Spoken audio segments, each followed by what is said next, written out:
श्री पद्यावली ग्रंथ की जय।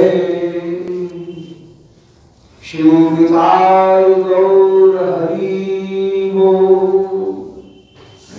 श्री गोविंद जय जय गोपाल जय जय गोविंद जय गोपाल जय जय राधा रमण हरि गोविंद जय राधा रमण हरि गोविंद जय जय गोविंद जय जय गोपाल जय जय गोविंद जय गोपाल जय जय राधा रमण हरि गोविंद जय जय राधा रमण हरि गोविंद जय गोविंद जय जय गोपाल जय जय गोविंद जय जय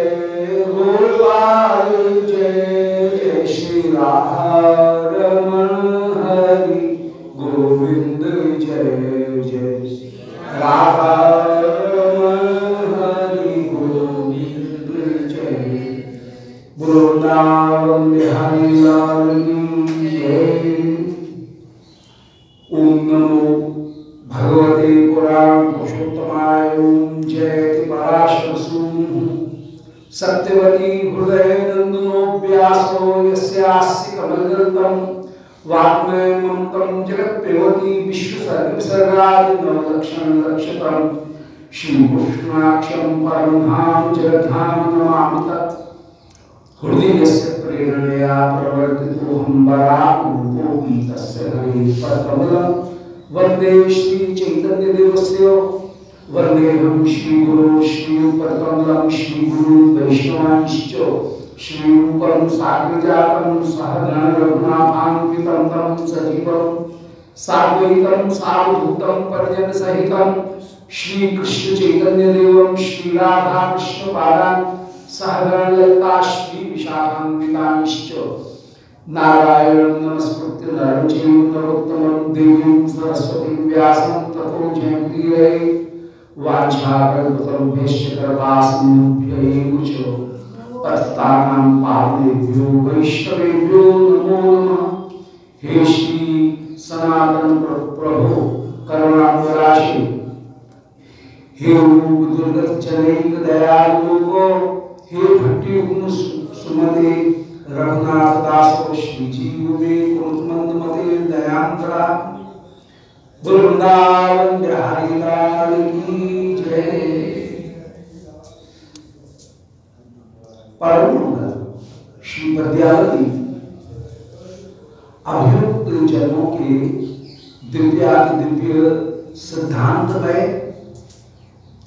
उपासना में और काव्य प्रतिभा का प्रकाशन करने वाले दिव्य श्लोकों का परम रस में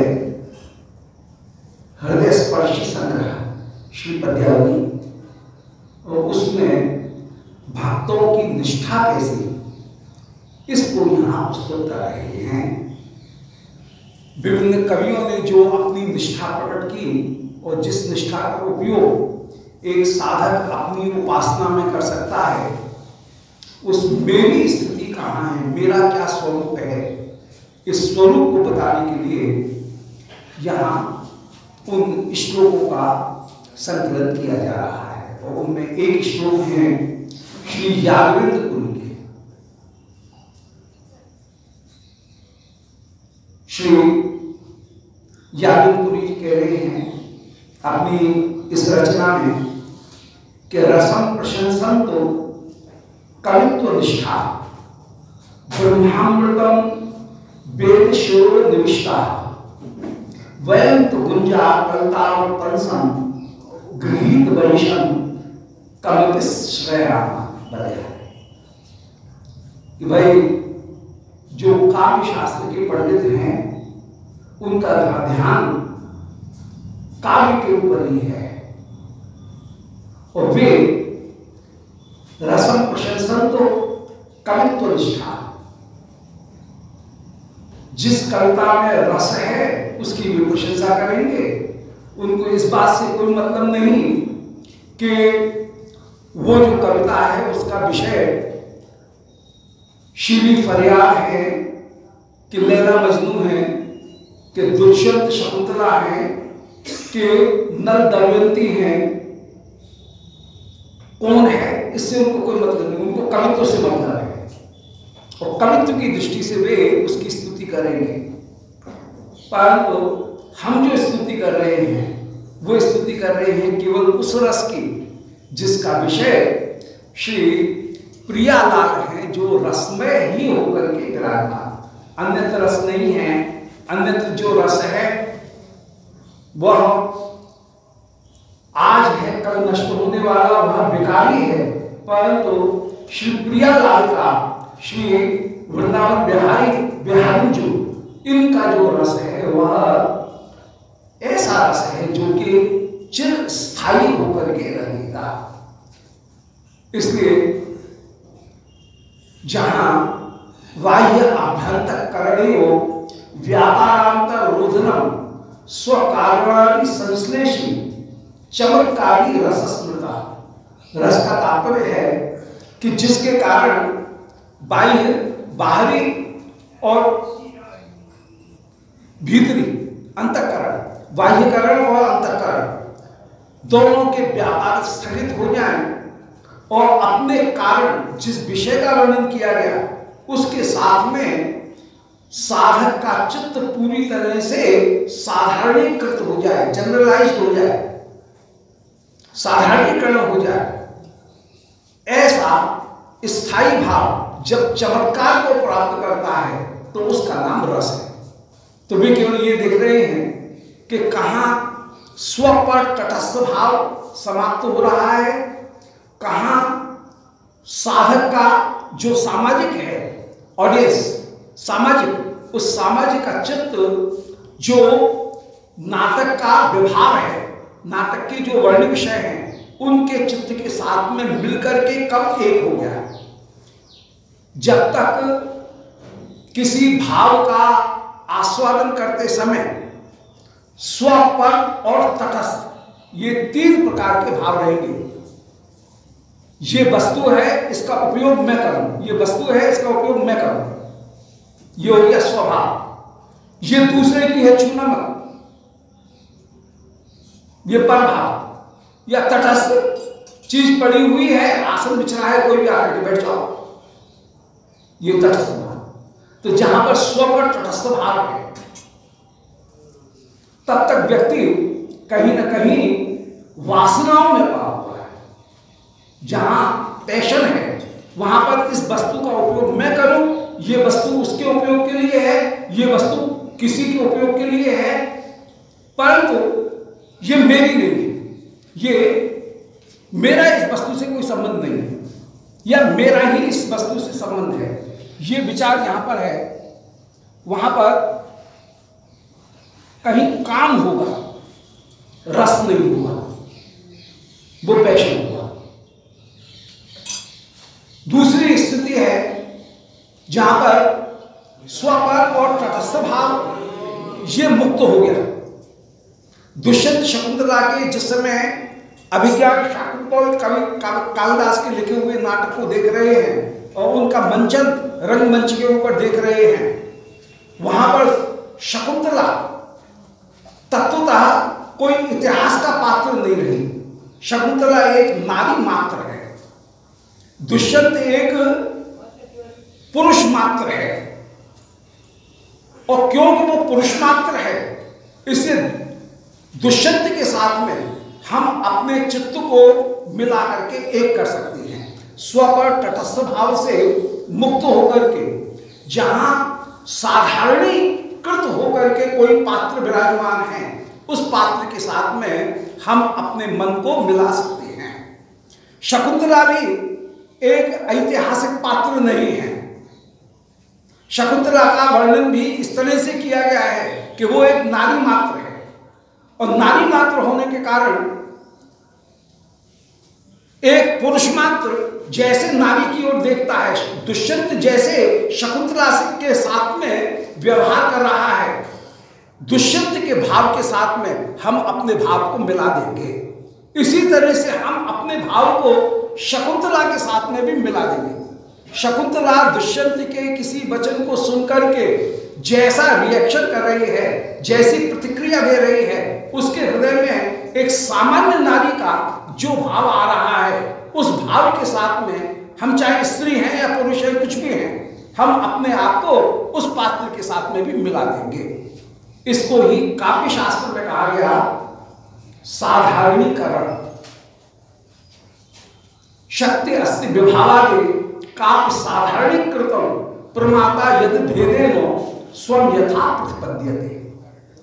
तत्वतः काव्य में जो पात्र निरूपण किए गए, उनके भले एक नाम दिए गए हैं, उनको एक सामाजिक परिस्थिति में भी प्रस्तुत किया गया, परंतु उनका वर्णन इस प्रकार से किया जाता है कि वे एक इंडिविजुअल नहीं रहते हैं, वे जनरलाइज्ड हो जाते हैं, वे एक पात्र नहीं रहते हैं, एक विशिष्ट पात्र नहीं रहते हैं, बल्कि वे एक सामान्यीकृत हो जाते हैं। इसीलिए किसी थिएटर में, किसी रंगमंच के ऊपर जब सभागार में जब अनेक अनेक पात्र देखते हैं, तो सब उस पात्र के साथ में अपने आप को मिला लेते हैं। यहां तक कि पिता और पुत्री ये भी एक साथ बैठ करके उस नाटक को देख सकते हैं और दोनों को आनंद की प्राप्ति होती है, जबकि व्यवहार में ऐसा कभी नहीं होता।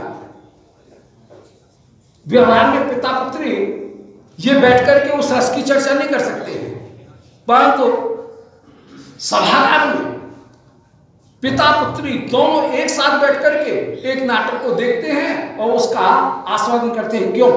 ये एक समस्या है, और उसका समाधान ये है कि रंगमंच पर जो पात्र हैं, कवि ने जिन पात्रों को प्रस्तुत किया, वे पात्र एक इतिहास के व्यक्ति नहीं हैं, बल्कि वे एक, उनका चित्रण इस प्रकार से किया जाता है कि वे एक साधारणिक व्यक्ति हैं, साधारणीकृत हैं, और साधारणीकृत होने के कारण उनके साथ में कोई भी पात्र, कोई भी सामाजिक अपने भाव को मिला करके एक कर सकता है। जहां भाव का इस प्रकार एकीकरण हो जाता है और स्व पर तटस्थ, ये मेरा है, ये तेरा है, ये तटस्थ का होगा, मुझे इससे क्या करना, ऐसा भाव जहां पर त्याग हो जाता है, तो सामाजिक का हृदय उस रंगमंच पर प्रस्तुत या काव्य में प्रस्तुत जो पात्र है उसके साथ में मिलकर के एक हो जाता है और उसे अपनी चमत्कार की प्राप्ति होती है। ये है काव्य के चमत्कार का रस। यदि साधारणीकृत नहीं होता तो झगड़ा हो जाता, मेरी वस्तु है उसको तू कैसे देख रहा है, आपस में ये झगड़ा हो जाए। परंतु यहां पर एक ही पात्र को सारे पात्र मिलकर के, सारे सामाजिक सैकड़ों आदमी एक साथ बैठ करके देख रहा है और सब उसके भाव के साथ में अपने भाव को मिला करके उससे आनंद ग्रहण कर रहे हैं। तो ये हुआ रस निष्पत्ति की प्रक्रिया।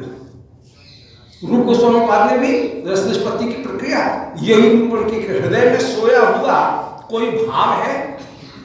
हम सबके हृदय में कुछ स्थायी भाव सो रहे हैं।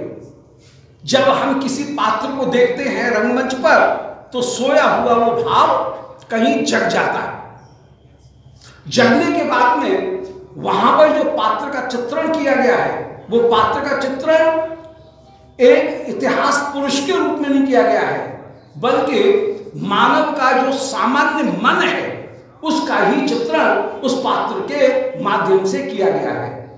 वे ही फीचर्स उस पात्र में दिखाए गए हैं, वे ही गुण उस पात्र में दिखाए गए हैं। और ऐसी स्थिति में किसी भी देश का कोई साहित्य हो, जिस देश में हम कभी गए नहीं, जहां की परिस्थितियों से वातावरण से हम परिचित नहीं हैं, परंतु उस काव्य को पढ़ करके भी हमको आनंद हो जाता है। किसी भी देश, किसी भी काल, किसी भी पात्र के साथ में सब प्रकार के पात्र, पिता और पुत्री, ये भी एक साथ बैठकर के उस प्रेम संवाद के आस्वाद को, दुष्यंत शकुंतला के उस आस्वाद को प्राप्त कर लेते हैं।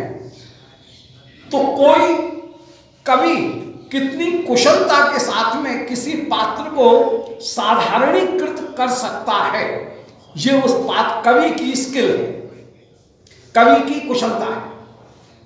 यदि कवि ऐसा कर पाएगा तो रस का आस्वादन आएगा।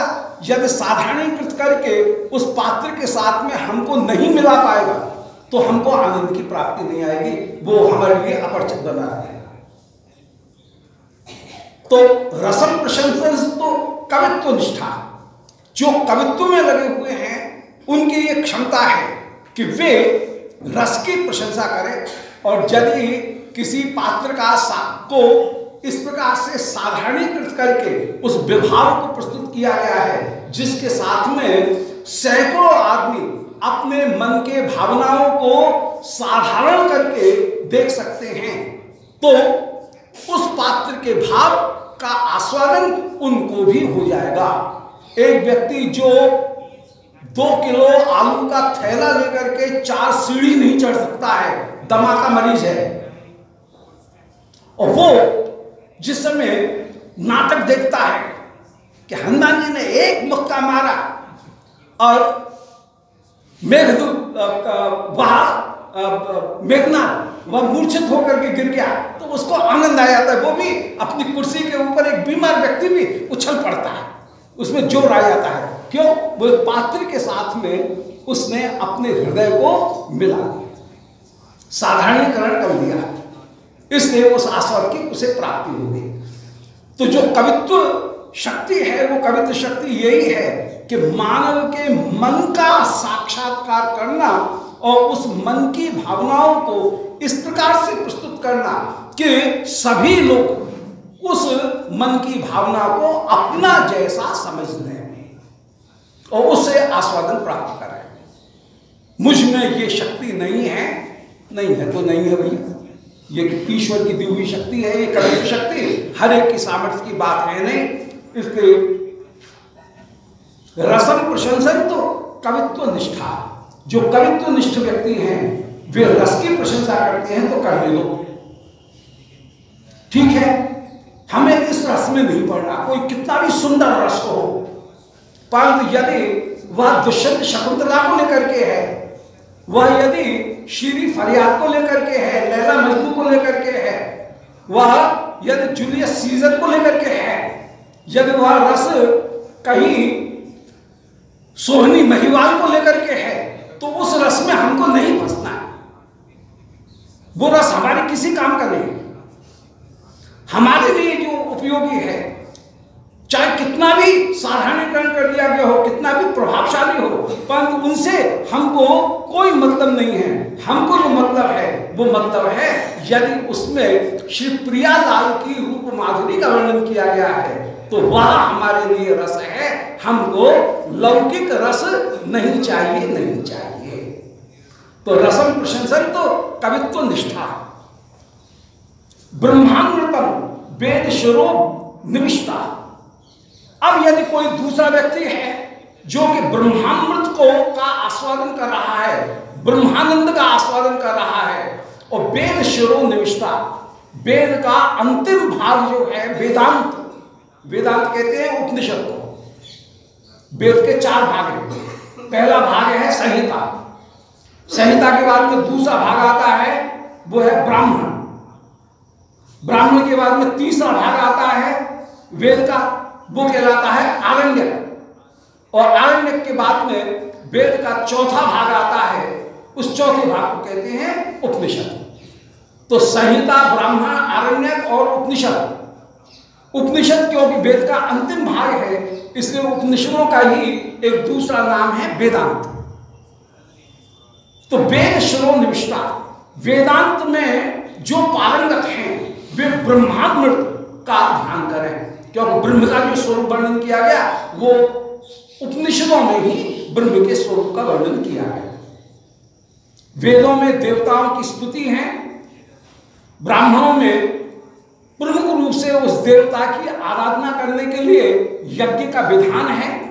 उपनिषद में उस परतत्व को लेकर के कहीं संवाद किए गए हैं और एकांत में बैठकर के शिष्य और गुरु यह कहीं वार्तालाप करते हैं।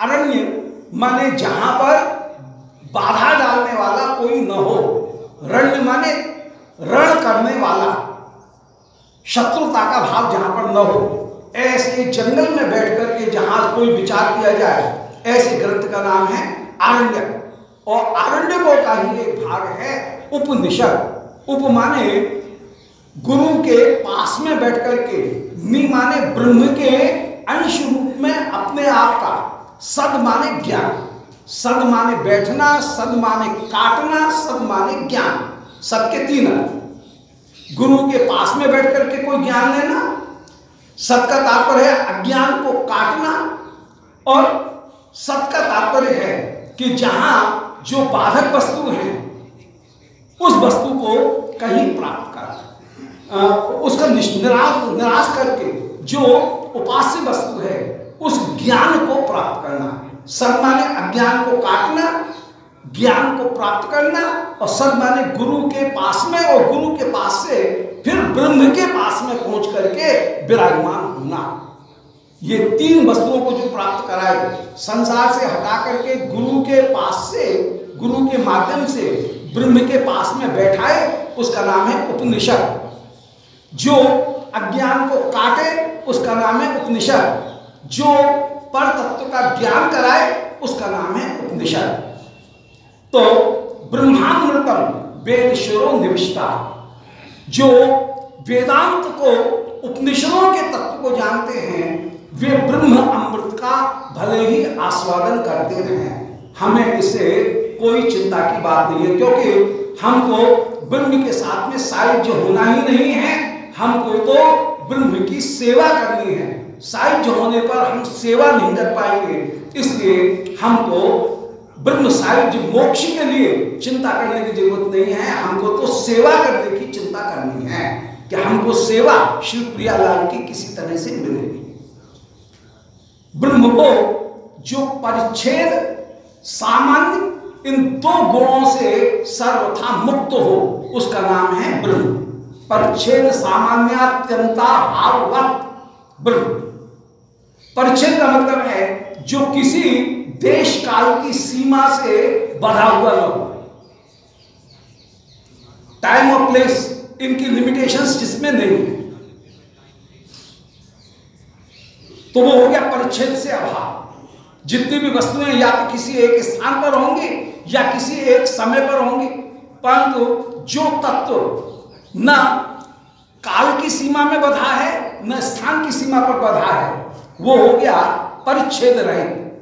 और सामान्य भी दूसरा एक जो दोष है वो उसमें नहीं है, वो है सामान्य। ब्रह्म जैसा कोई दूसरा नहीं है, ब्रह्म एक ही है, एकमात्र ब्रह्म है, ब्रह्म जैसा कोई दूसरा ब्रह्म नहीं है। तो जिसकी जाति न हो और जो देश काल की सीमा से बंधा हुआ न हो, ऐसा जो पदार्थ है उसको कहा जाएगा ब्रह्म। श्री शंकराचार्य भगवत्पाद ने ब्रह्म की निषेध मुख से कहीं परिभाषा दी। अन्वय मुख से तो ब्रह्म का वर्णन किया नहीं जा सकता है, अन्वय मुख से वर्णन करेंगे तो वो देश काल की लिमिटेशंस में आ जाएगा, सीमा में आ जाएगा। इसलिए ब्रह्म का वर्णन करने के लिए निषेध मुख को ही अपनाना पड़ेगा, और निषेध मुख से यदि सेवक का वर्णन किया जाए तो श्री शंकराचार्य ने ब्रह्म तत्व का वर्णन किया कि जो देश काल की सीमा से परे हो और जिस जैसा कोई दूसरा न हो, एकमात्र अद्वैत तत्व हो, ऐसा जो तत्व है उसका नाम ब्रह्म है। तो कोई जो ज्ञानी है वे वेद शरो निविष्टा, उपनिषद में निविष्ट होकर के उपनिषद का अध्ययन करते हुए उपनिषदों में वेद का जो स्वरूप निरूपण किया कि सत्यम ज्ञानम अनंतम ब्रह्म, इस तरह से जो वेद का निरूपण किया, उस उपनिषद के आधार पर ब्रह्मांड का आस्वादन लेते हैं तो लेते रहो। हमें उससे भी, उनसे भी नहीं जाना और उनकी सभा के अंदर भी नहीं घुसना है। हमें कवियों की सभा के बीच में बैठ करके रस के विभिन्न तत्व, विभाव, अनुभाव, संचारी भाव, इनके द्वारा यदि लौकिक रस का वर्णन किया जा रहा है, किसी लौकिक व्यक्ति का को कहीं काव्य का विषय बना करके, दुष्यंत शकुंतला जैसे को उसको काव्य का विषय बना करके यदि काव्य का वर्णन किया जा रहा है, तो हमको उसमें भी नहीं फंसना है। हमको ज्ञानियों की उस सभा में भी नहीं जाना है जहां पर निर्गुण निराकार ब्रह्म का वर्णन किया जा रहा है और उससे सायुज्य प्राप्त करने का प्रयास किया जा रहा है। तो बोले फिर कहां जाओगे? बोले वयंत गुंजा कलताव पंस। बोले जिसने गुंजा के सुंदर कान में झाला धारण कर रखे हैं, गुंजा के जिसने अपने कान में अवतंस सुंदर कुंडल जो है वो कुंडल धारण कर रखे हैं और माथे के ऊपर भी जिसके सुंदर गुंजा, उसकी सुंदर माला जिसने अपने पाग के ऊपर भी धारण कर रखी है। तो गुंजा कलतावतंसो, गुंजा के द्वारा जिसने अवतंस माने कान के कुंडल और सिर का आभूषण बना रखा है। अवतंस माने एक सामान्य अर्थ में अवतंस का अर्थ होगा आभूषण, गुंजा ही जिसका आभूषण है, चिलमिली के फल ही जिसके आभूषण है, ग्रीक वंशा जिसने अपने हाथ में बंशी ले रखी है, कम अपिश्रयामः, ऐसे किसी का हम आश्रय ग्रहण करेंगे। जब वर्णन कर सकने में असमर्थ हो जाता है तो वहां पर किम कला कश्चित, इन शब्दों का किम शब्द का प्रयोग करने लग जाते हैं। तो कम माने अद्भुत, जो अद्भुत है, कम का अर्थ हुआ अद्भुत, उस अद्भुत का हम आश्रय ग्रहण कर रहे हैं जिसने गुंजा की माला धारण कर रखी है। आगे कविरत्न हैं, उनके काव्य को प्रस्तुत कर रहे हैं कि ध्यानातीतम किमपि परमं ये तो जानन्ति तत्त्वम् तेषाम आस्ताम हृदय कोहरे शुद्ध चिन्मात्र आत्मा अस्माकं तो प्रकृति मधुरः प्रेम वक्तार बिंदु मेघश्याम कनक परिधि पंकजाक्षो ये महात्मा। आत्मा शब्द के दो अर्थ होते हैं। आत्मा शब्द का एक अर्थ होता है आत्मतत्वात् मातृत्वात् आत्मा, जो सब में व्याप्त हो और सब का कारण हो, उसको हम कहेंगे आत्मा। आत्मा में सतत व्याप्ति, आत्म शब्द जो आता है वो आता है, अत धातु आती है संतत व्याप्ति में। तो जो सबके भीतर व्याप्त हो वो हुआ आत्मा, और मां का तात्पर्य है जो सबका कारण हो, जो सब में व्याप्त हो, सबका कारण हो, उसका नाम हुआ आत्मा। तो ज्ञानियों के लिए कोई आत्मा होगा जो सर्वव्यापक परमात्मा होकर के, सबका आश्रय होकर के विराजमान, अध्यात्म, अधिभूत और अधिदेव इनके भीतर भी है और इनके बाहर भी है, उसका नाम हुआ आत्मा। अध्यात्म है जैसे जो ऊपर से दिख रहा है अक्षी गोलक, इसको कहेंगे अध्यात्म। इस गोले के भीतर जो कैमरा फिट है, रेटिना, वो हो गया, जो ऊपर से दिख रहा है वो है अधिभूत। इसके भीतर जो रेटिना है, कैमरा, वो कैमरा हो गया अध्यात्म। और उस कैमरे में भी जो लाइट है, सूर्य का अंश है, वो हो गया अधिदेव। तीनों चीज मिलेंगी तो जाकर के दर्शन होगा। यदि रेटिना भी है, लाइट भी है, जो ऑब्जेक्ट है उस पर भी लाइट है, इस पर भी लाइट पड़ रही है, आंख में भी लाइट है, तो वस्तु दिखेगी। परंतु यदि अधिभूत नहीं है तो नहीं दिख सकता है। शरीर ही नहीं है तो इंद्रिय कहां रहेगी? शरीर भी है और देवता भी है, लाइट भी है, सूर्य भी है, परंतु यदि कैमरा नहीं है तब भी नहीं दिखेगा।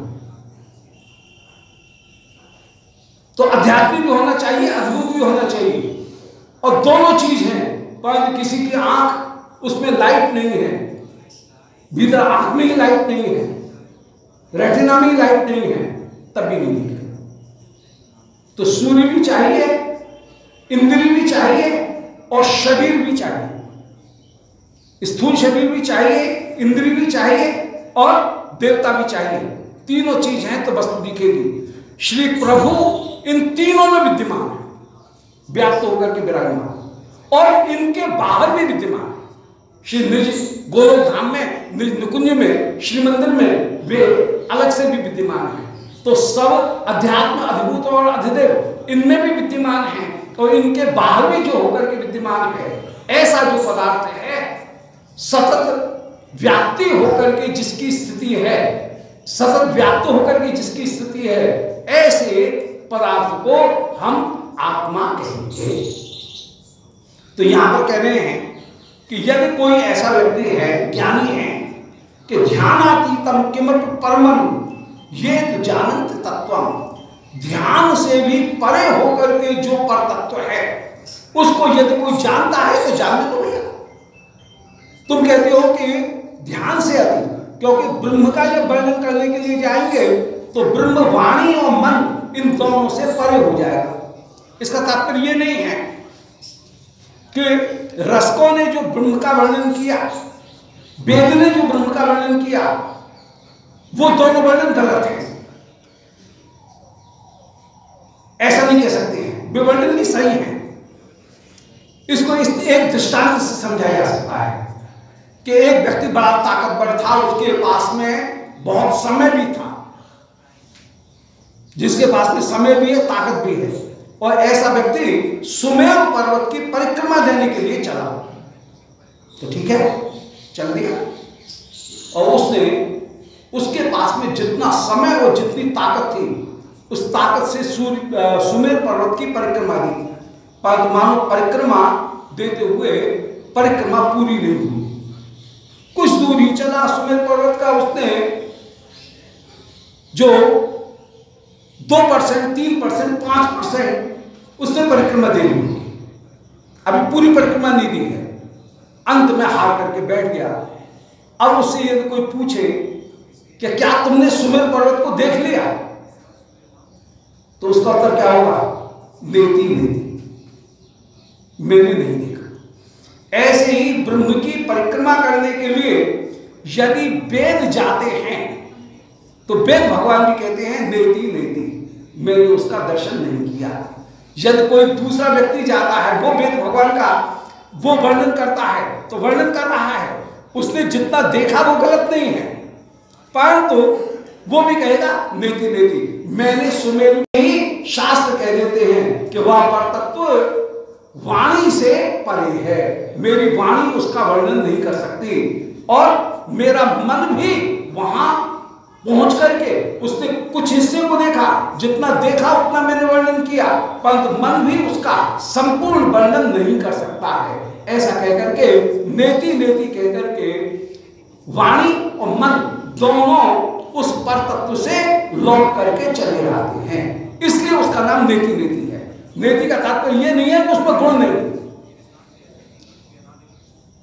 जो नास्तिक दर्शन है, बौद्ध दर्शन है, जैन दर्शन है, वो जब ब्रह्म के विषय में कोई वर्णन नहीं करते हैं, और कई बार जो प्रश्न है वो प्रश्न पूरी तरह से समाधान नहीं हो सकते हैं, तो वो कहते हैं अजी वेद को छोड़ो, फिर वे वेद का त्याग कर देते हैं। परंतु ये बात नहीं है। वेद ने जो वर्णन किया, रसकों ने जो वर्णन किया, वो वर्णन सत्य था, उसको निषेध नहीं किया जा सकता है। इससे वेद को ही निषेध कर देना यह भी उचित नहीं है, और जो वर्णन है उस वर्णन के अलावा भी बहुत कुछ वर्णन अभी बाकी रह गया है, और जितना वर्णन किया गया है वह भी पूर्ण नहीं है। माने इसको भी, इसमें भी बहुत कमी रह गई है। यह भी एक अंश में वर्णन हुआ। जितना 5% हमने सुमेरु पर्वत को देखा, वो 5% भी पूरा नहीं देखा है सुमेरु के। उसके भी कुछ अंश को देखा है, कुछ अंश को अभी भी नहीं देख पाई। ऐसी स्थिति में वेद कह देते हैं नेति नेति। इसका तात्पर्य यह नहीं है कि ब्रह्म में गुण नहीं है, ब्रह्म अनंत है और उसके वर्णन अनंत के साथ साथ उसका वर्णन भी अनेक प्रकार से किया जा सकता है। कुछ वर्णन किया गया, वह वर्णन भी अपूर्व है। तो अनंतता और अपूर्वता, अपूर्णता, दोबारा अनंतता और वर्णन की, जितना वर्णन किया गया उतने की भी अपूर्णता, इन दोनों दृष्टियों के कारण ब्रह्म को नेति नेति कहकर के या अनिर्वचनीय कहकर के उसको निषेध मुख से वर्णन करके करने लग जाते हैं वेद, और कहते हैं कि नहीं, उसका रूप नहीं है, उसका कोई नाम नहीं है, उसकी कोई क्रिया नहीं है। क्योंकि हमने जितनी क्रियाओं का वर्णन किया, इसके अतिरिक्त तो अनेक क्रियाएं उसमें विद्यमान हैं, और हमने जिन क्रियाओं का वर्णन किया वे क्रियाएं भी अनेक प्रकार से की जा सकती हैं, वो वर्णन भी पूरा नहीं है। इसलिए नेति नेति कहकर के वे चुप हो जाते हैं। परंतु इसका मतलब ये नहीं है कि ब्रह्म में गुण नहीं है, ब्रह्म में रूप नहीं है। ब्रह्म में रूप है, वो रूप प्राकृत नहीं है, और जो रूप का वर्णन किया गया वो भी पूर्ण वर्णन नहीं है। इसलिए नेति नेति कहकर के वेद चुप हो जाते हैं। तो ध्यानातीतम किमपि परमम ये जानन्ति तत्वम, कह रहे हैं कि नहीं, ध्यान वहां से नहीं जाता है। इसका मतलब है ध्यान की, मन की वहां तक सीमा नहीं है। उतनी सी परिक्रमा देकर के 5% जो परिक्रमा है उसको उसने किया है, और इसके बाद में वो लौटा है। पर इसका मतलब ये नहीं कि सुमेर पर्वत नहीं है, ये अर्थ नहीं हो सकता है कि सुमेर पर्वत नहीं है। सुमेर पर्वत तो है, हमने जो वर्णन किया वो वर्णन पूर्ण नहीं है, और जो वर्णन किया वह भी केवल एक अंश का, एक अंश मात्र वर्णन ही है। तो ऐसे वस्तु का निर्विशेष रूप में जो वर्णन करते हैं उनको कहने दो। तेषाम आस्ताम हृदय कोरे शुद्ध चिन्मात्र आत्मा, उनके हृदय में शुद्ध चिन्मात्र ज्ञान मात्र जो आत्मा है वो आत्मा है, तो उनको रहने दो।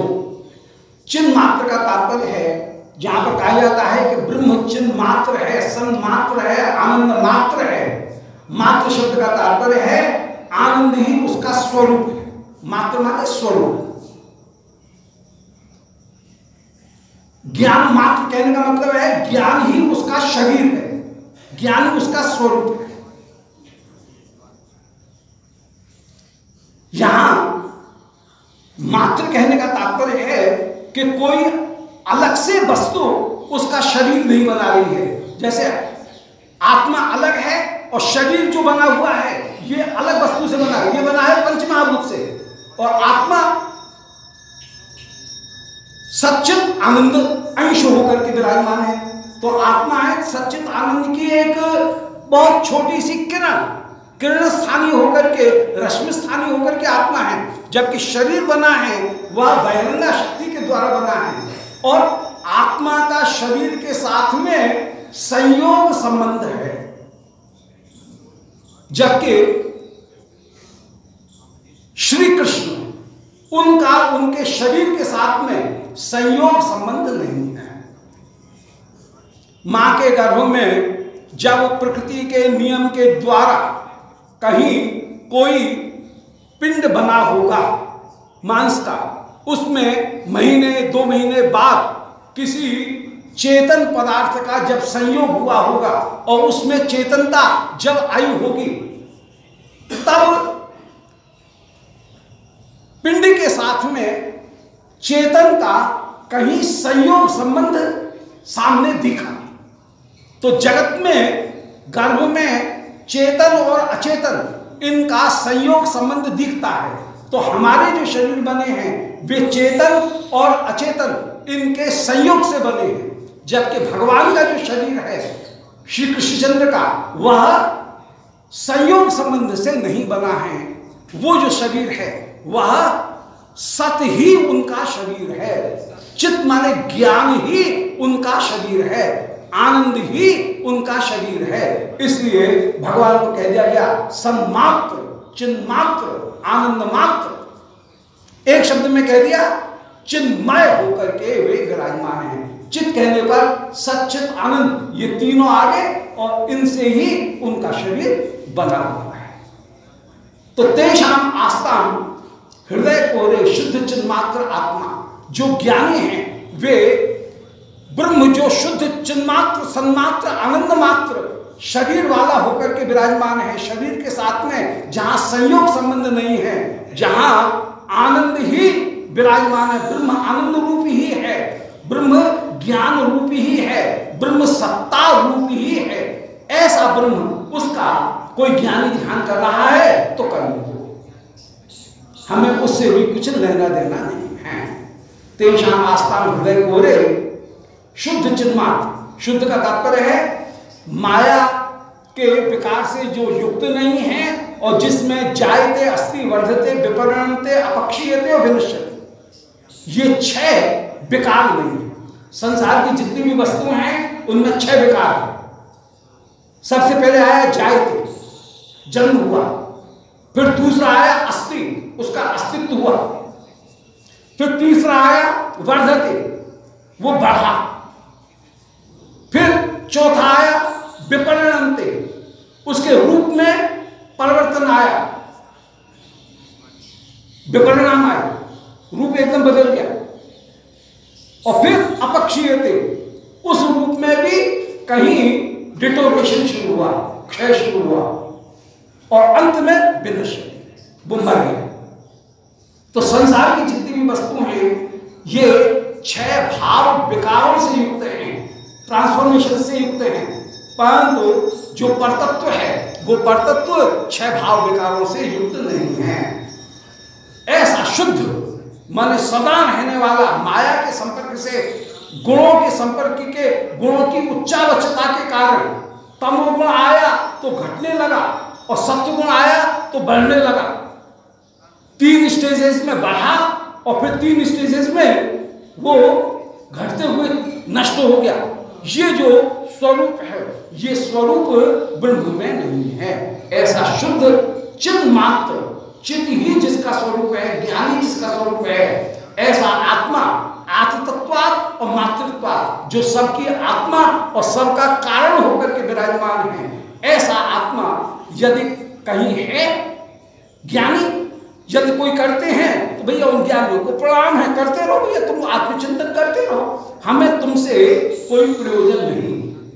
एक भक्त कह रहा है कि हमें तुमसे प्रयोजन नहीं। कोई ध्यानातीत होकर के उस परतत्व को जानता है तो जानता रहे।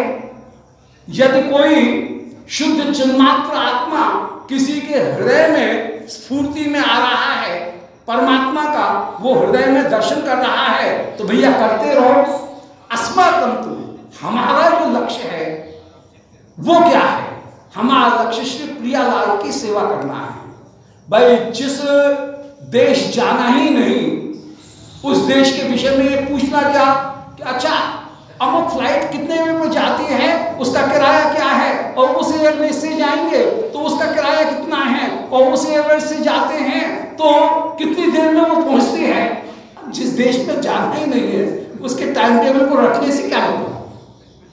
तो यहाँ पर यही कह रहे हैं कि हमें भाई उस ज्ञान की ओर जाना ही नहीं है। जब जाना ही नहीं है तो हम काय को उसके झमेले में पड़े। दूर से उनको प्रणाम है। अस्माकं प्रकृति मधुरा स्मेर वक्तार बिंदु, हमारा ध्येय क्या है, हमारी निष्ठा कहाँ है? हमारी निष्ठा है जो प्रकृति मधुर है, स्वभाव से ही परम मधुर है। मधुर किसको कहेंगे? सब देश और सब काल में जो चित्त को आकर्षित करे उसका नाम है माधुर्य। जहां रूप में ही चारों ओर अलग अलग लहर दिखे उसका नाम है लावण्य। क्षण क्षण जो नया हो उसका नाम है रमणी। तो लावण्य, माधुर्य और रमणी, ये तीनों वस्तुएं। तो यहां पर मधुर कह रहे हैं, प्रकृति मधुरम, माने प्रतिकाल प्रतिदेश में जो आकर्षक होकर के विराजमान, ऐसा जो मधुर है, उस मधुर श्री प्रियालाल के स्वरूप का हम ध्यान कर रहे हैं। स्मेर वक्त्रार विंदम, जिनके मुख कमल मुस्कुराते हुए विराजमान हैं, वो ध्यान से अतीत है। मन बुद्धि वहां पर नहीं गई। सुमेरु की परिक्रमा देकर के केवल 5% लौट करके चले आए, कहने लगे नेति नेति। जो वर्णन किया 5% का, वो वर्णन भी पूर्ण नहीं है। तो अनंतता के कारण और अपूर्णता के कारण नेति नेति कहकर के अपना पीछा छुड़ाया। ऐसा यदि कोई कह रहा है कि वो ब्रह्म ऐसा है, वाणी मन से परे, तो उन लोगों के चक्कर में हमको नहीं पड़ना है। तुम कह रहे हो और फिर भी कह रहे हो कि हमने उस ब्रह्म को प्राप्त कर लिया, उस ब्रह्म का अनुभव कर लिया।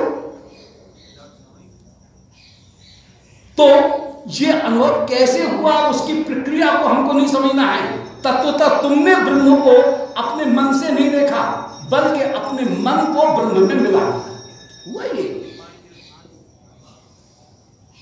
कि मन तो है बहुत छोटा, ब्रह्म है इतना व्यापक, तो बड़ा ब्रह्म छोटे मन के द्वारा ध्यान कैसे किया जा सकता है? कहा यही जाएगा कि मन में ब्रह्म चिंतन हो रहा है, समाधि में ब्रह्म चिंतन हो रहा है, चित्त में ब्रह्म चिंतन हो रहा है, परंतु चित्त तो छोटा है, ब्रह्म तो बहुत व्यापक है। तो चित्त में ब्रह्म का चिंतन किया ही नहीं जा सकता। हो क्या रहा है असली में कि अपने चित्त को कहीं मिटा दिया गया तो ब्रह्म ही ब्रह्म रहेगा। जो मन है उस मन को ब्रह्म में लीन कर दिया गया, मन का नाश किया गया तो ब्रह्म ब्रह्म बच गया। मन में ब्रह्म का ध्यान कहने के लिए, समझाने के लिए कह दिया गया कि मन में ब्रह्म का ध्यान किया गया, परंतु तत्वतः मन में ब्रह्म का ध्यान नहीं किया गया। मन को कहीं लीन किया गया। मन को जब लीन किया गया तो ब्रह्म ब्रह्म बच गया। अतः मनसा ध्यातव्य, ये जो श्रुति के वचन हैं कि मन के द्वारा ही ब्रह्म का ध्यान करो, इस वचन की सार्थकता सिद्ध होती है। तत्वतः मन में ध्यान नहीं किया गया है ब्रह्म का, बल्कि मन को ब्रह्म में लीन कर दिया गया है, तो ब्रह्म ब्रह्म बच गया। तो ध्यानातीतम किमपि परमम ये तो जानन्ति तत्व, कोई ध्यानातीत पर तत्व को जानता है तो जानने दो भैया। तुमने जान लिया, अपने मन को लीन करके ब्रह्म में ही समाहित कर दिया तो ब्रह्म में बच गया। और तुम कह रहे हो हमने ब्रह्म को जान लिया, तो ठीक है, जानते होगे, तुम्हारा कहना सही है, परंतु हमें ऐसा नहीं चाहिए। हमको चाहिए माधुर्य, आस्वादन। मिश्री बनकर के मिश्री का स्वाद नहीं लिया जा सकता, मिश्री से अलग रह करके ही मिश्री का स्वाद लिया जा सकता है। तेषाम आस्ताम हृदय कोहरे शुद्ध चिन्मात्र आत्मा, ऐसे जो योगी जन हैं उनके हृदय में शुद्ध चिन्मात्र आत्मा रहे। शुद्ध का तात्पर्य है षड भाव विकारों से रहित, चिन्मात्र का तात्पर्य है कि जिस आत्मा का स्वरूप ही सत्ता रूप है, जिसका स्वरूप ही ज्ञान रूप है, जिसका स्वरूप आनंद रूप है, अर्थात ब्रह्म का शरीर वह सच्चित और आनंद से अलग नहीं है। जो उसका स्वरूप है वही है। देह के साथ में, किसी वस्तु के साथ में चेतना का संयोग संबंध नहीं है, जैसे कि हम लोगों के शरीर में संयोग संबंध की प्राप्ति है। इस प्रकार की स्थिति में अस्माकं तो प्रकृति मधुरा, हमारा ध्यान तो परम प्रकृति मधुर, जो स्वभावतः ही मधुर है, सब काल में स्मेर भक्तरारविंदा, जिनका मुखकमल अत्यंत अत्यंत मुस्कुरा रहा है। मेघ श्याम, मेघ के समान जिनकी अंग कांति है। भाई इसलिए दृष्टांत देने पड़ रहे हैं कि हमारे पास में शब्द नहीं है, तो हमने जो शब्द देखे हैं उन्हीं भाषा को तो बोलेंगे। तो हमने जो आकाश का मेघ देखा है, यद्यपि श्री कृष्ण का जो स्वरूप है वो अद्भुत है, परंतु क्योंकि हमारे पास में शब्द नहीं है, हमने जिस मेघ को देखा उसके साथ में उसकी तुलना करेंगे। उनके नेत्र कमल नयन है, तो हमने जिस कमल को देखा उनके साथ में उनकी तुलना करेंगे, क्योंकि हमारे पास में कोई दूसरी इमेज नहीं है, दूसरा बिंब नहीं है जिसका हम प्रयोग कर सकें। तो जो मेघश्याम कनक परिधि पीतांबर जिन्होंने धारण कर रखा है, पंकजाक्ष, कमल सरी की जो नेत्र हैं वे ही मेरी आत्मा माने प्यारे हैं। अब देखिए आत्मा शब्द का दो अर्थ हो गया। ज्ञानी के अर्थ में आत्मा शब्द का अर्थ हुआ आत्मतत्वात् मातृत्वात् आत्मा, जो सब में व्याप्त है, सबका कारण है, ये ज्ञानी की आत्मा है। और भक्ति की आत्मा क्या है? अस्माकम आत्मा, आत्मा का तात्पर्य है प्यारा। हमारा परम प्यारा कौन है? बोले हमारा परम प्यारा श्री कृष्ण ही है। ये यहां पर अंत में अपनी निष्ठा दिखाई कि मेरी आत्मा श्री कृष्ण में ही है, मेरे परम प्यारे श्री कृष्ण ही हैं। और जो प्रशंसा कर रहे हैं वो करने दो। कोई काव्य की प्रशंसा कर रहा है, कोई ब्रह्म की प्रशंसा कर रहा है, परंतु मैं आश्रय ग्रहण करूंगा कृष्ण का। कोई ध्यानातीत हृदय में प्रकाशित होने वाले, माने हृदय का लय होने पर जो ब्रह्म मात्र शेष रह गया, उस आत्मा को परम तत्व करके समाधि में मानेंगे। परंतु मेरे लिए तो श्री कृष्ण जो मेरे ऊपर अनुग्रह करते हुए यहां विराजमान है, वे कृष्ण ही मेरी परम आत्मा होकर के विराजमान है। यहां आत्मा शब्द के दो अलग अलग अर्थ किए हैं और दोनों अर्थ अलग अलग हैं। ये प्रतिवस्तुपमा अलंकार है। एक ही वस्तु को जहां दो अलग अलग शब्दों में प्रस्तुत किया जाए वहां प्रतिवस्तुपमा अलंकार होता है। आगे कह रहे हैं श्री यादवपुरी, उनके ही वचन हैं कि जात प्रथयते न पार्थिव पदम न इंद्रिय पदम मोदते, जात प्रार्थयते न पार्थिव पदम नेन्द्रम पदम मोदते, संधत्ते न च योग संधिष्ठियम मोक्षम च नाकांक्षति, कालिंदी बनसीमणि स्थिरतरं मेघद्युतं केवलम शुद्धे ब्रह्मणि बल्लवी भुजलता बद्धे मनोधावती। बिल्कुल श्री वृत्रासुर के वे ही वचन प्रार्थना के यहाँ पर कहे गए हैं कि ननाकृष्ण न पारमेष्ठम न सार्वभौमं न रसाधिपत्यम न योग सिद्धि अपनर्भवं वा समंजसत्वा विरही कांक्षे। उन्हीं का ये भावानुवाद है, श्रीमद् भागवत के उन्हीं वचनों का ये भावानुवाद है कि जातु प्रार्थयते पार्थिव पदम। मैं जातु माने कभी भी, तनिक भी, जातु माने तनिक भी, कभी भी और तनिक भी, प्रार्थयते न पार्थिव पदम, मैं पृथ्वी का राजा बन जाऊं। पार्थिव माने पृथ्वी का स्वामी, चक्रवर्ती राजा बन जाऊं, इसके लिए न प्रार्थयते, मैं कभी भी प्रार्थना नहीं कर रहा हूं। जातु प्रार्थयते पार्थिव पदम, मुझे राजा पदे का पद नहीं चाहिए। फिर भाई राजा पदे का पद नहीं चाहते हो तो लाओ इंद्र का पद दे देते हैं। तो कहते हैं नेन्द्रे पदे मोदते, मेरा मन इंद्र पद की को प्राप्त करके भी प्रसन्न नहीं हो सकता है, मुझे इंद्र का पद भी नहीं चाहिए। बोले भाई बड़ा लोभी है, चल तुझे इंद्र के पद से भी और बड़ी चीज देते हैं, योग सिद्धि उनको प्रदान कर देते हैं। जिस चीज को चाहेगा, अणिमा मणिमा प्राप्ति प्राकाम्य ईशत्व वशित्व सारी सिद्धियां तुझे प्रदान कर देते हैं। जब चाहे तो छोटा सा रूप धारण कर ले अणिमा, जब चाहे कनक भूधरा का शरीर विशाल महिमा का रूप धारण कर ले। प्राप्ति जो चाहे वो वस्तु हाथ में आ जाए, हाथ फैलाए और पट हाथ में वो वस्तु सामने आ जाए।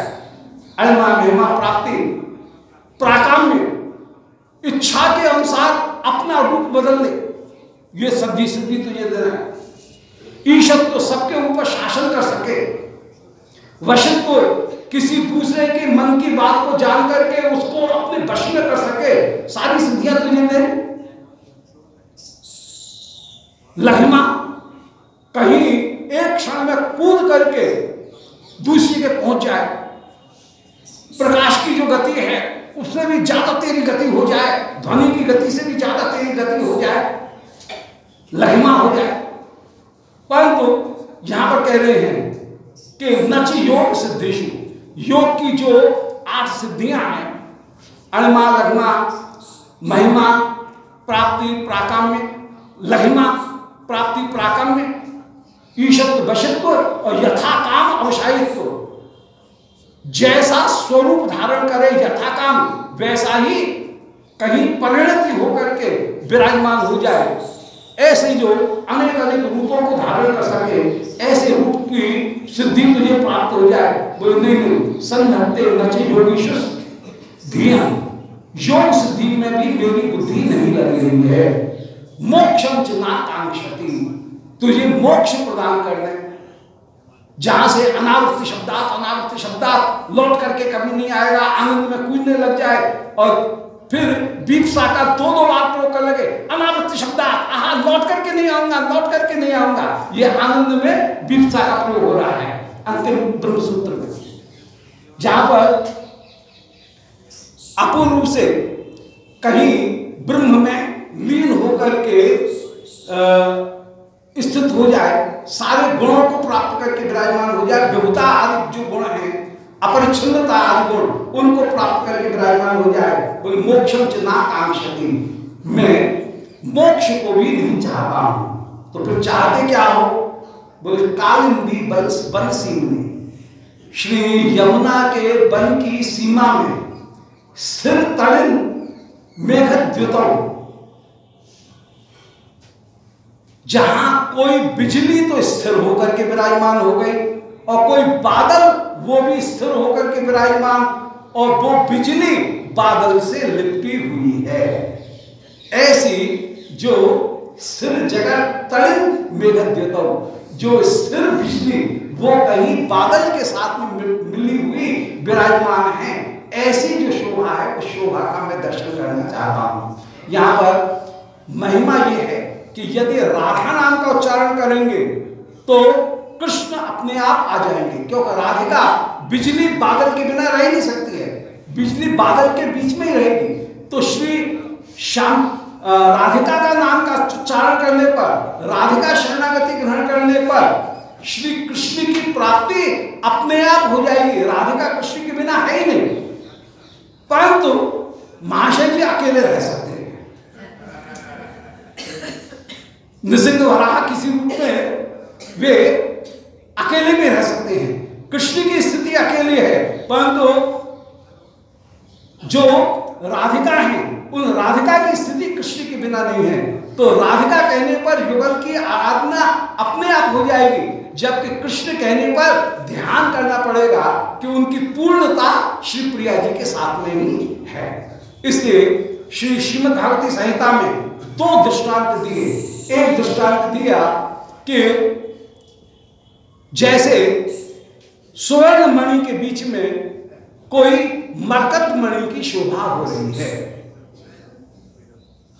और दूसरा दृष्टांत दिया कि जैसे तड़ित देवता मेघ चक्रे विरेजु, बिजली मेघ चक्र के बीच में विराजमान है, पर ये ऐसी बिजली है जो कि स्थिर तड़, वो बिजली तो एक क्षण के लिए चमकती है और गायब हो जाती है, परंतु ये बिजली स्थिर होकर के उस मेघ से लिपटी हुई है। तो कालिंदी बंसी स्थिर तड़िन मेघद्युतम, कालिंदी की वन की सीमा में जो स्थिर बिजली है, ऐसी बिजली और मेघ की द्युति वाले जो श्री घनश्याम हैं, उनके शुद्ध वल्लभी भुजलता बद्धे, शुद्ध जो ब्रह्म है, ऐसा शुद्ध ब्रह्म जो कि वल्लभी भुजलता बद्धे, गोपी की भुजलता से बधा हुआ है, ऐसे कृष्ण में हमारी बुद्धि विराजमान हो रही है। मनोधाव दोबारा सुनने, जातो प्रार्थयतेन पार्थिव पद,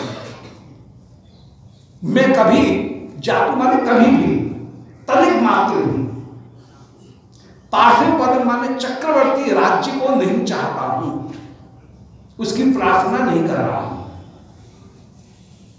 फिर निर्णय पदे मोदते, मुझे इंद्र का पद भी आनंदित करने वाला नहीं है। फिर संधत्ते नच योग सिद्धिशुद्धियां, योग के द्वारा प्राप्त होने वाली अणिमा महिमा लघिमा आदि जो सिद्धियां हैं 8 जो भगवान में नित्य विराजमान हैं, ऐसी सिद्धियों को भी मैं नहीं चाहता हूं, सिद्धि भी मुझे नहीं चाहिए।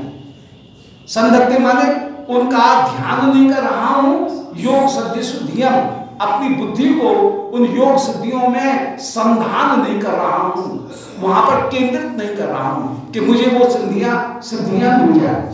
मोक्षम च नाकांक्षति, मैं मोक्ष को भी नहीं चाह रहा हूं, जहां पर ब्रह्म के साथ में मिल करके मैं एक हो जाऊं, ऐसे मोक्ष को भी मैं नहीं चाहता हूं। मोक्षम च नाकांक्षति, मेरा मन कालिंदी बंसी मनी, श्री कालिंदी के वृंदावन में किनारे पर जो वृंदावन, उस वृंदावन की सीमा में स्थिर तरण मेघद्युतौ, स्थिर जहां पर बिजली, स्थिर बिजली विराजमान है, ऐसा कोई मेघ। तो यहां पर स्थिर बिजली से श्री प्रिया जी भी हो सकती है, स्थिर बिजली से पीतांबर भी हो सकता है, जिन्होंने पीतांबर धारण कर रखा है और मेघ को लपेट करके जो पीतांबर विराजमान है, ऐसा जो श्री कृष्ण है, ऐसे शुद्ध ब्रह्म में जो मायक नहीं है, जो सन्मात्र चिन्मात्र आनंद मात्र होकर के जिनका स्वरूप सच्चित ही है, जिनके स्वरूप का कहीं आत्मा के साथ में और शरीर का संयोग संबंध नहीं है, बल्कि नित्य संबंध है, नित्य सन्मात्र चिन्मात्र आनंद मात्र होकर के जो विराजमान है, ऐसे शुद्ध ब्रह्म में जो कि बल्लभी भुजलता बद्ध है, गोपियों की भुजलता से आबद्ध है। क्योंकि जब श्री श्याम सुंदर अपनी आह्लादनी स्वरूप भूता शक्ति के साथ में विराजमान हैं, उस समय उनकी भगवत्ता का पूर्ण प्रकाशन है, अन्यथा अधूरा प्रकाशन।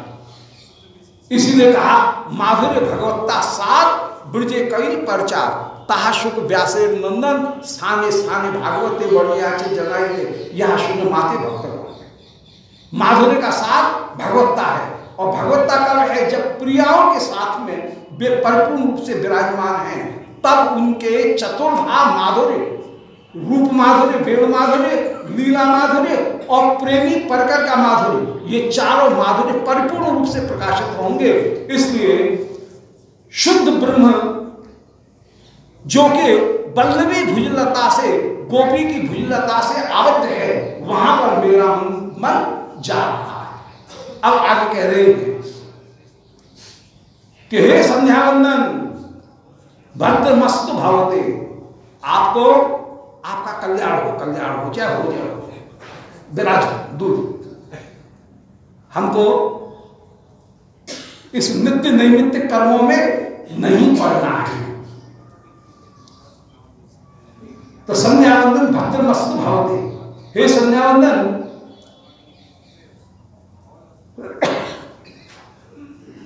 आपका कल्याण हो, कल्याण। भो स्नान तुभ्यम नमः, हे स्नान तीर्थ स्नान आपको भी प्रणाम है। भो देवा पितरश्च तर्पण विधौ नाह क्षमा क्षम्यता, बोले हे देवताओं हे पिताओं, मेरे पास में आपका तर्पण करने के लिए कोई साधन नहीं है, इसलिए मैं हाथ ऊंचे करके कह रहा हूं क्षम्यता, मुझे माफ करना। मैं आपके इस चक्कर में भी नहीं पड़ूंगा, क्योंकि हमारे वृंदावन के रस्तों की एक बोली है कि गया गया सो गया जाएगा। ये रस्तों की बोली। तो हम इस तर्पण इत्यादि के चक्कर में भी नहीं है, वहां पर भी आपको प्रणाम कर रहे हैं। पितरश्च तर्पण विधौ नाहं क्षमा क्षम्यता, हम समर्थ नहीं हैं। अब ये रस्तों की बात है कि जा रहे हैं वे पिता का गया श्राद्ध करने के लिए, और वहां पर कहीं ईश्वर जी को पकड़ लें और जो भगवत चरणारविंद का दर्शन कर ले, वो वहां पर गया यात्रा वो एक बहाना है, मुख्य जो लक्ष्य है वो श्री कृष्ण चरणारविंद की सेवा है, वो एक अलग बात है। वो महापुरुषों की भीतरी अंतरंग बात है, दिखावा कुछ और भीतर से तात्पर्य कुछ अलग। पर जो केवल पितरों की कृपा मात्र को प्राप्त करने के लिए वंश वृद्धि होती रहे, आगे बात चलती रहे, इसके लिए जो चक्कर में पड़ रहे हैं, गया वो गया गया सो गया, तो उनके लिए बात कही गई है। ये उन महापुरुषों के लिए नहीं है जो कि भगवत चरणारविंद के प्रेम के बहाने से, प्रेम के लिए फिर यात्रा कर रहे तत्व। तो पितरश्च तर्पण विधौ नाहं क्षम्यता, हे पितरों, हे देवताओं, आपकी तर्पण विधि में मैं समर्थ नहीं हूं। मैं हे संध्या वंदन आपको प्रणाम कर रहा हूं।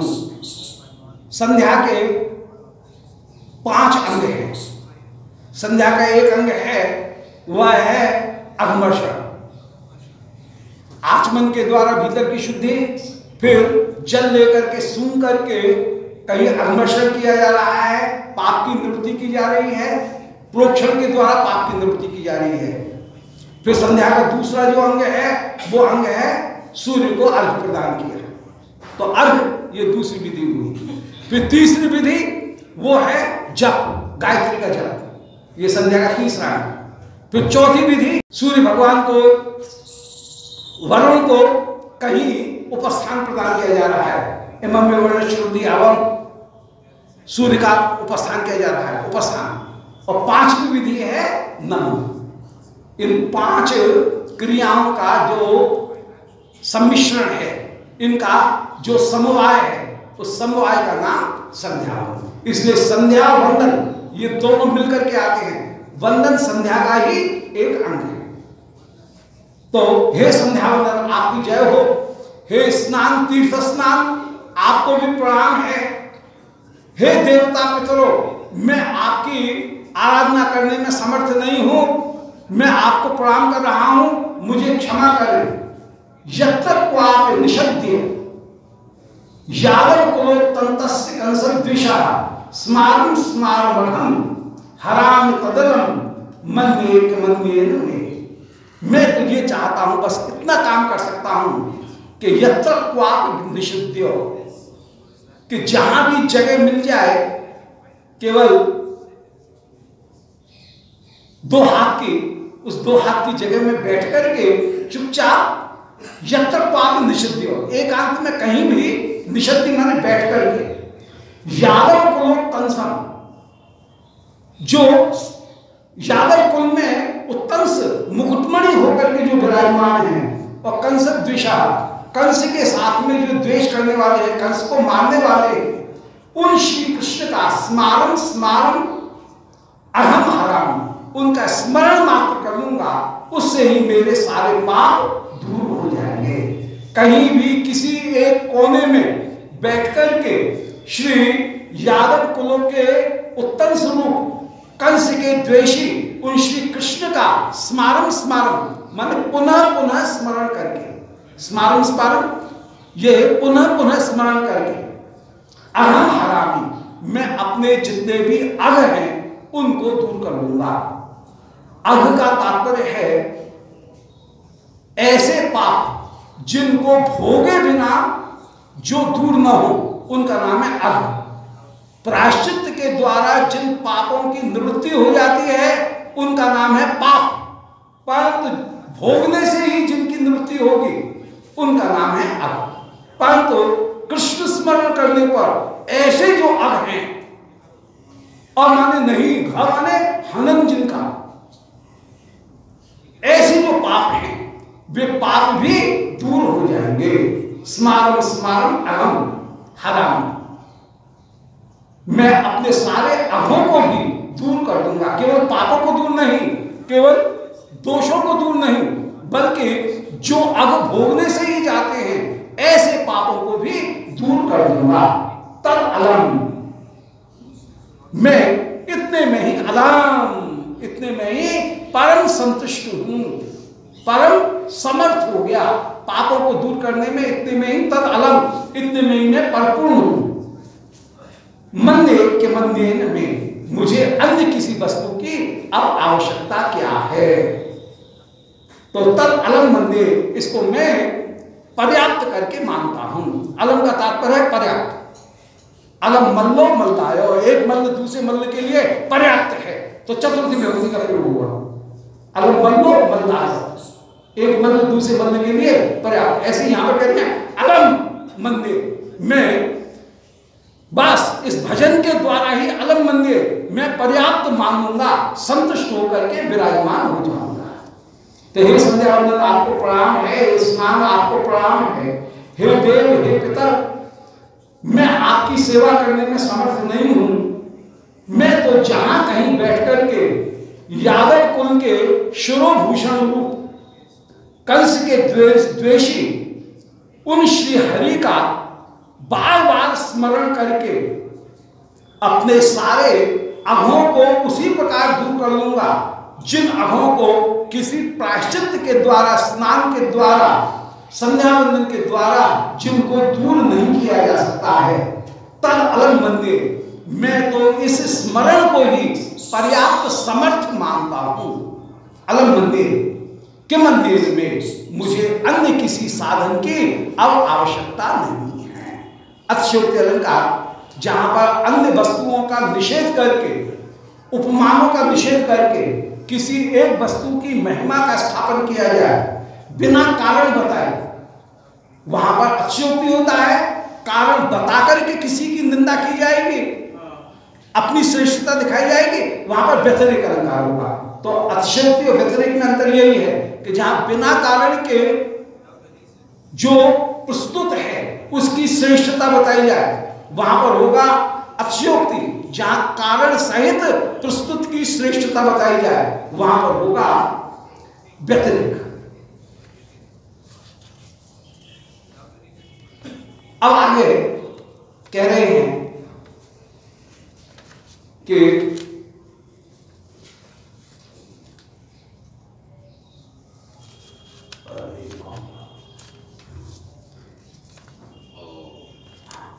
देवकी तने सेवकी भवन भो भवान स भवान किम तथा उत्पथे क्वचन सब पथे पिवा मानसं ब्रजत दैव देशिका। देवकी तनय सेवकी भवन, क्या सुंदर अनुप्रास।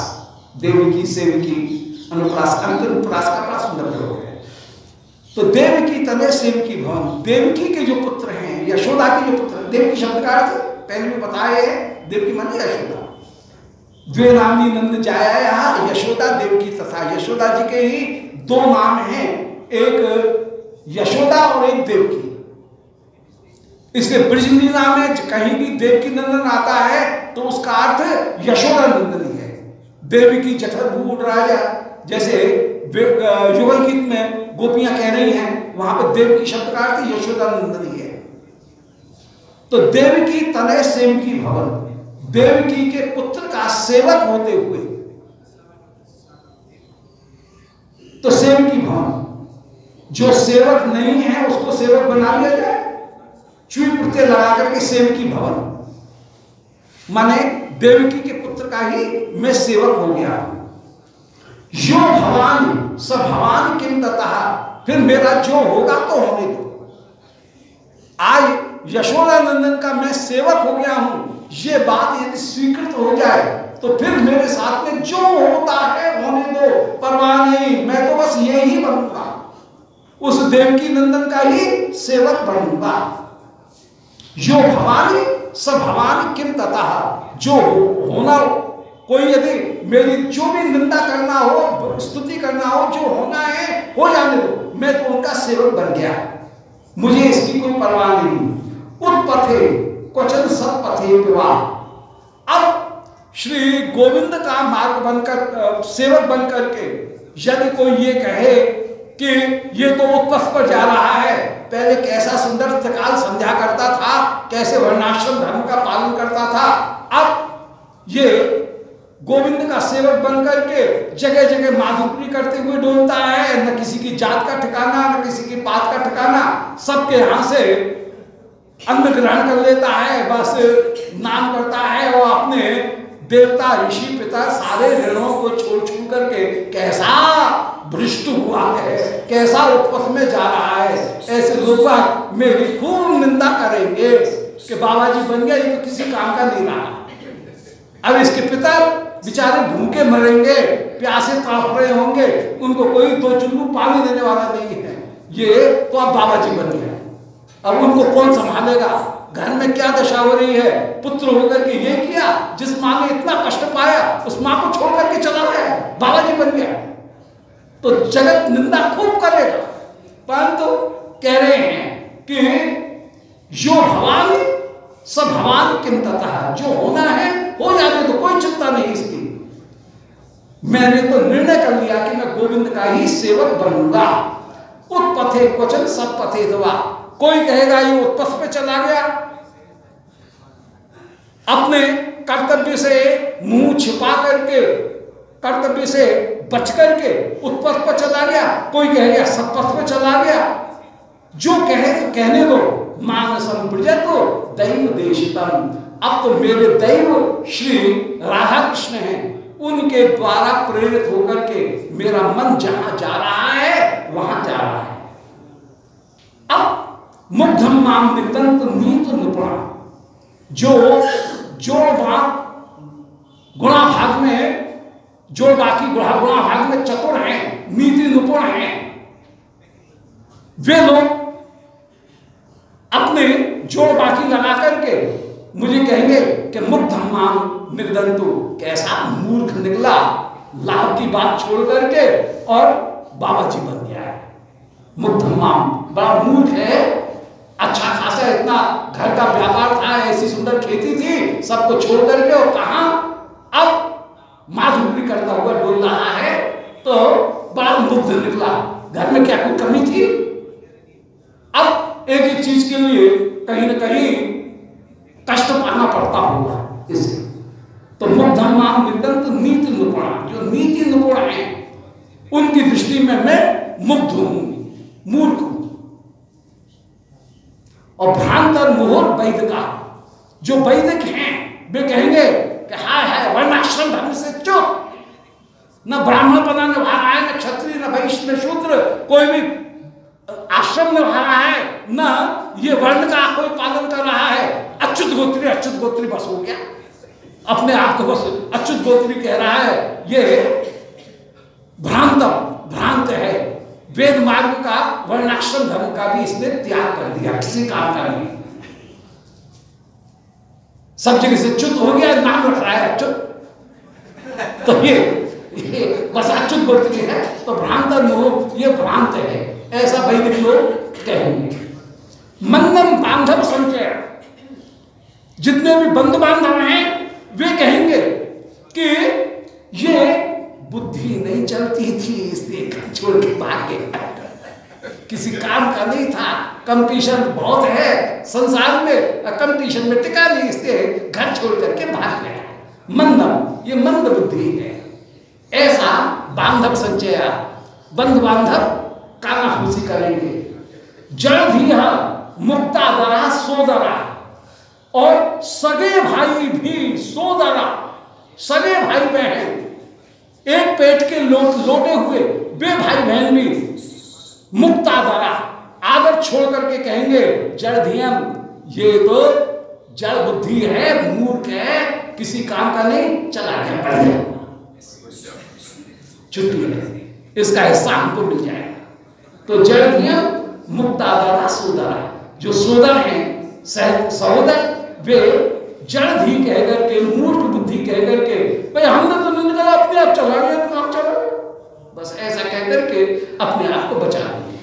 जड़ बुद्धि था, नहीं चला गया, कोई बहका करके ले गया, हमारे भाई को बहुत अच्छा था, बहका करके ले गया, ऐसा कहेंगे।